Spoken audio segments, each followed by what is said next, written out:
Bueno, muy buenos días, don Francisco Javier. Le podríamos hacer unas preguntas sobre la ponencia que nos ha brindado esta mañana. Como usted ha dicho, la ciencia tiene que ser compatible con la sabiduría, pues la sabiduría hace referencia a Dios, que es sapiencialmente el supremo científico y que nos da la capacidad para la investigación y la exploración. Cuando se utiliza la ciencia como un instrumento propio para tener una capacidad de superioridad hacia los demás y hacia Dios mismo, ¿a qué se debe este fenómeno y qué interpretación tiene el cristiano actual sobre la investigación de hoy y cómo tiene que actuar en la sociedad de hoy? Pues ahí lo importante creo que es tener en cuenta que la sabiduría es un don de Dios. O sea, no es algo que nosotros aspiramos. La ciencia es algo que si tenemos inteligencia y tal, nos investigamos y descubrimos cosas. Pero eso que nosotros investigamos puede llegar a ser peligroso para nosotros mismos. Porque, primero, es parcial, porque si es parcial nos podemos equivocar, ¿no? Pero sobre todo para San Agustín el problema radica en que la ciencia no nos dice para qué debemos usar la ciencia. Eso solo lo dice la fe, con seguridad. Entonces este es el gran problema. Si alguien cultiva la ciencia sin fe, abusará de la ciencia, necesariamente en algún punto.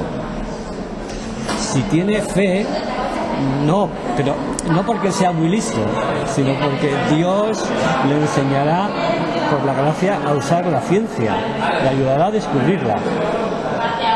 Aunque por supuesto también sabiduría tiene otro sentido, que es la sabiduría está en la Biblia. Luego, si tienes los 10 mandamientos y las bienaventuranzas, consúltalos y que eso te indique cómo usar la ciencia, porque ese es el problema fundamental. Porque la ciencia no se autojustifica. Y así en referencia a la sociedad de hoy, ¿qué opina, cómo nos lleva, qué opina de la sociedad de hoy, si el cristiano está implicado en esa actitud de la ciencia o no? No sé. El gran problema que tenemos es que, creo yo, la mayor parte de los profesores que enseñan ciencias no son cristianos. Y tenemos la teoría de que, bueno, la ciencia va por un lado y la fe va por otro, y luego las uniremos. Pero claro, es importantísimo que el señor que enseña la ciencia dé una visión de la ciencia cristiana. Porque si no, porque por una parte la ciencia es objetiva, ¿no? Nos dice cosas, ¿vale? Y el uso de la ciencia y los límites de la ciencia no es capaz de autolimitarse. La única limitación le puede venir de fuera o le puede venir de la ética, pero la ética se disuelve con mucha facilidad porque el ser humano es limitado. Necesita, para San Agustín, algún fundamento. Ese fundamento es Dios. El que te da seguridad para usar la ciencia bien es Dios, porque te da la fe y te la aumenta. Y un poquito así para terminar, nosotros que somos seminaristas, futuros presbíteros, ¿cómo cree usted o qué consejo nos daría con la figura de San Agustín, el doctor de la gracia, en qué nosotros como futuros pastores nos tenemos que fijar de su figura, de la figura de San Agustín? Que es una gran persona, que tiene muchas cualidades, pero ¿en qué nos aconseja usted que nos fijemos? Habría tantas cosas. San Agustín, por supuesto, rezaba mucho, y leía mucho la Escritura y la interpretó maravillosamente. Muchas obras pues hay que leer y paladear, entre comillas, y leer también a quienes han interpretado la Escritura.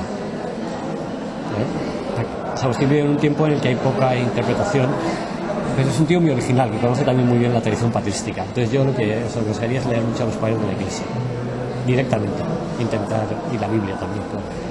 Y la segunda cosa es conocer bien al ser humano, tener una idea correcta de quién es el ser humano. Es imposible que un sacerdote haga bien las cosas pastorales, porque lo que va a tener que hacer es esencialmente una cosa fundamental: confesar. Que no se quiere confesar, pero o al menos intentar que la gente se acerque a la fe. Si uno no tiene una idea clara de quién es el ser humano y por dónde cojea, no puede ser sacerdote. Tiene que tener muy claro por qué la gente peca. No para decirle qué malo eres, no, sino para interpretar qué puedo hacer yo por este tío. Y que hay que ir a las cosas sustanciales, al núcleo, o sea, hacer preguntas que lleven a la gente a cuestionarse el sentido de su vida.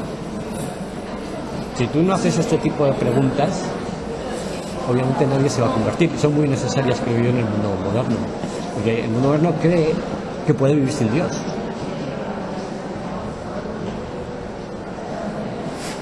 Pues muy bien, muchas gracias.